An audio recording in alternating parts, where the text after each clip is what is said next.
Remember when acid rain was such a big thing?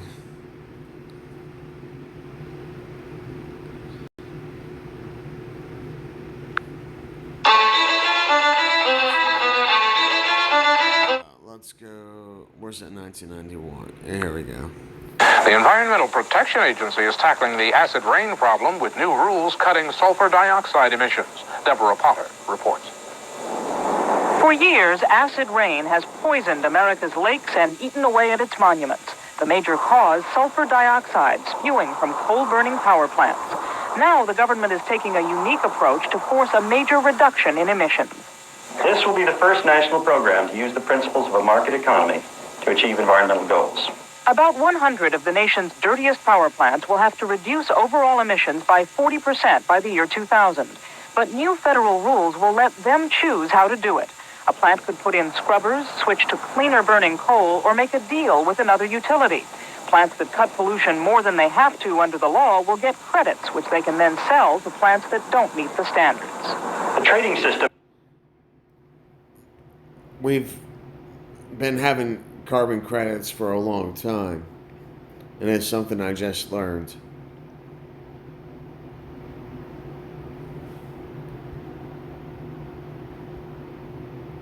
Like, let's listen to that again. Carbon taxes are not new.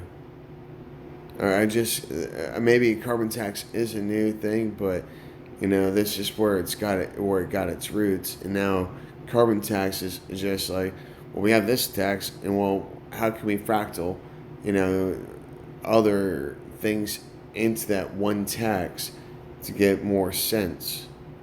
Reduce overall emissions by 40% by the year 2000.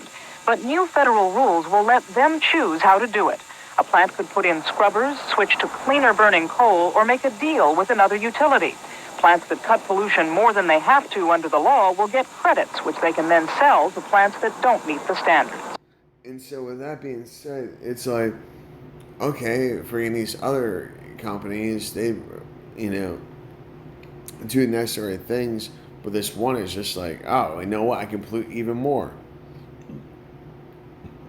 Yeah, I mean, so, yeah, it's only one, but that area becomes totally saturated. The trading system Everywhere within the fallout will lower the overall cost of the program to industry because it lets the utility seek the cheapest way to reduce its emissions.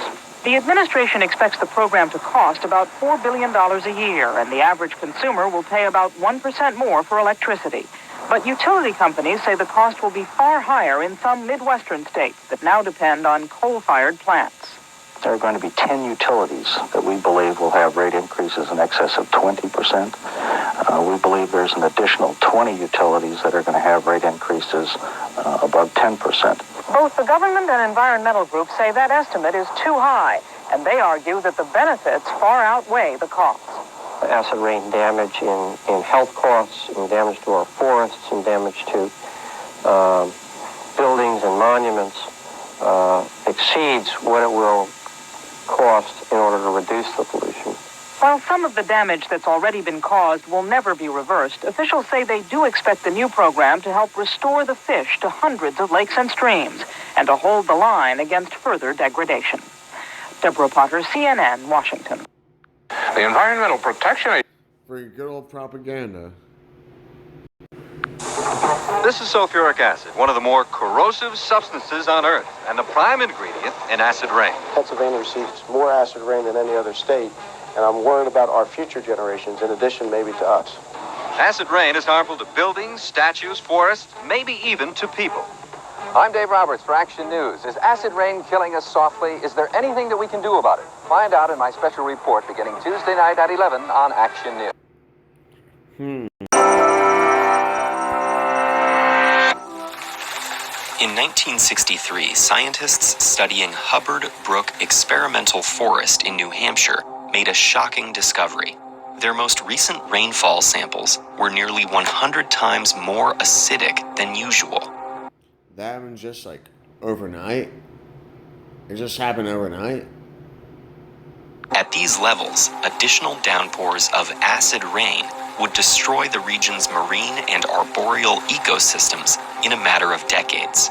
Urgently sharing their findings with fellow researchers, they were determined to answer two questions. What was causing this deadly rainfall, and what could be done to stop it? Rain is never just composed of water. Chemicals and particulates in the atmosphere can be found in every drop. That makes it hygroscopic, or like those particles are hygroscopic. They don't absorb the water, but they allow water to collect due to its surface tension, and that's how droplets are formed. And some compounds, like carbon dioxide, make even regular rainfall slightly acidic. But this pales in comparison to the powerful acids produced when water interacts with oxides of nitrogen or sulfur dioxide.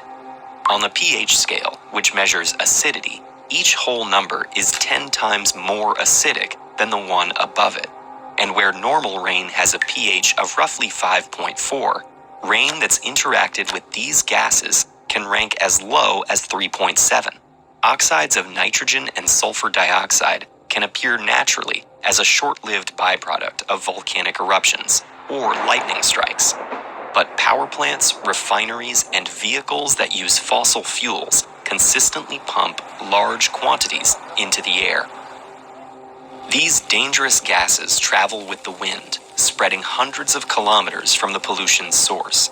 Acting like roaming clouds of destruction, their presence dramatically increases the acidity of local precipitation, creating acid rain, acid snow, and acid fog. These all acidify lakes and streams, kill crops and forests, and damage soil to inhibit future growth.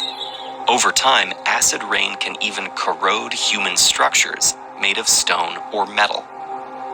By the 1970s, scientists in North America and Europe classified acid rain as a major environmental threat. But despite clear evidence tying the problem to air pollution, companies denied responsibility and cast doubt on the research.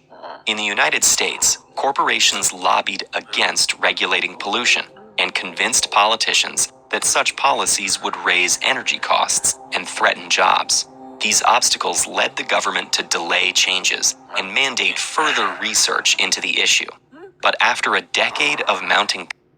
Anyways, enough about acid rain.